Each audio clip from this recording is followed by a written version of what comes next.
Welcome back to A Scottish Castle a Day, brought to you by bagtownclans.com. I'm your host, Colin MacDonald, and today we're venturing just outside of Glasgow to explore Crookston Castle, a place steeped in romance, rebellion, and royal intrigue.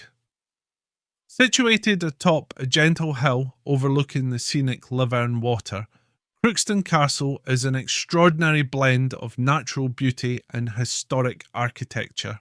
This medieval stronghold, though often overshadowed by more famous sites, holds a unique place in Scotland's past, particularly in relation to Mary, Queen of Scots. Now, Mary, Queen of Scots, needs little introduction. Her life story, filled with joy, betrayal, and tragedy, has captivated generations. One of the lesser known yet poignant chapters in her life is her connection to Crookston Castle. It's said that she and Henry Stewart, Lord Darnley, spent their honeymoon within these ancient walls. That moment of fleeting happiness must have seemed far removed from the stormy future that awaited them both, a future clouded by political betrayal, jealousy, and violence. But before we dive into that, let's take a step back and explore the origins of Crookston Castle. Built around 1400 by the Stewarts of Darnley, the stone structure replaced an earlier timber and earth fortification. This earlier fort, dating back to the 12th century, was established by Sir Robert de Croc, a Norman noble whose name still echoes in the village of Crookston. The Stewarts, a family whose legacy would be forever entwined with Scotland's royal history, transformed the site into a formidable stone fortress designed to withstand both time and attack. Crookston Castle's position was carefully chosen. It stands on a natural hill, surrounded by a defensive ring ditch that dates back to Sir Robert de Croc's time. From this vantage point, the castle commands breathtaking views of the Renfrewshire countryside to the south, while to the north, the Livern Water winds its way towards the White Cart Water. Its strategic location made Crookston a key stronghold in the Stewart family's network of defences, even though it was never the largest of castles. In 1489, Crookston was the site of a dramatic episode during one of Scotland's many civil wars. The Stewart Earl of Lennox, a staunch supporter of a rebellion against King James IV, found himself besieged at Crookston. The king, determined to crush the uprising, brought the legendary cannon Mons Meg from Edinburgh to bombard the castle. The siege was short-lived, and the western towers were virtually destroyed, never to be rebuilt. Even after this, the castle remained a symbol of power and loyalty for the Stewart family. It was within these stone walls, likely battered by Mons Meg's fury, that Lord Darnley would later court and marry Mary, Queen of Scots.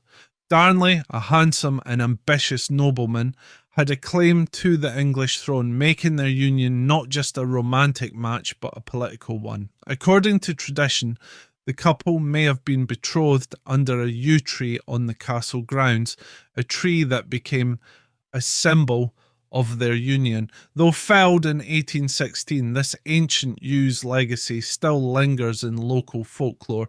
For Mary and Darnley, Crookston Castle was a place of happiness, if only for a brief moment.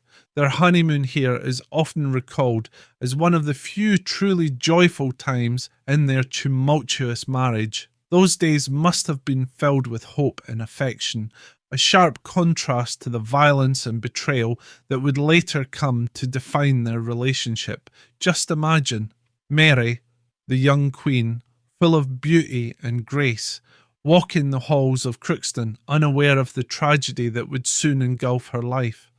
Darnley too changed dramatically after their time at Crookston. What began as youthful passion soon deteriorated into jealousy and paranoia. Darnley's involvement in the brutal murder of Mary's trusted secretary, David Rizzio, marked the beginning of the end for their marriage. Within a year, Darnley would be dead, murdered under mysterious circumstances that would forever taint Mary's reputation and lead to her eventual downfall.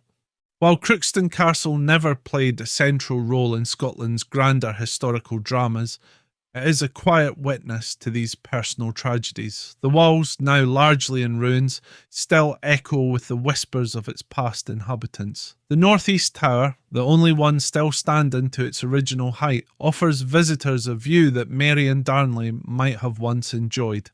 From here, one can see the lush green fields, the winding rivers, and on a clear day even the distant slopes of Neilston Pad.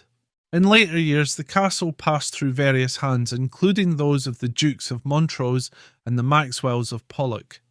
By the 18th century, Crookston had fallen into disrepair, but its romantic ruins attracted the attention of poets like Robert Burns and William Motherwell, who immortalised it in their verses.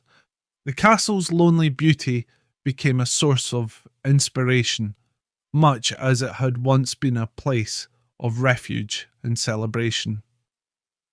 In 1931, Crookston Castle became the first property acquired by the National Trust for Scotland, marking the beginning of its preservation.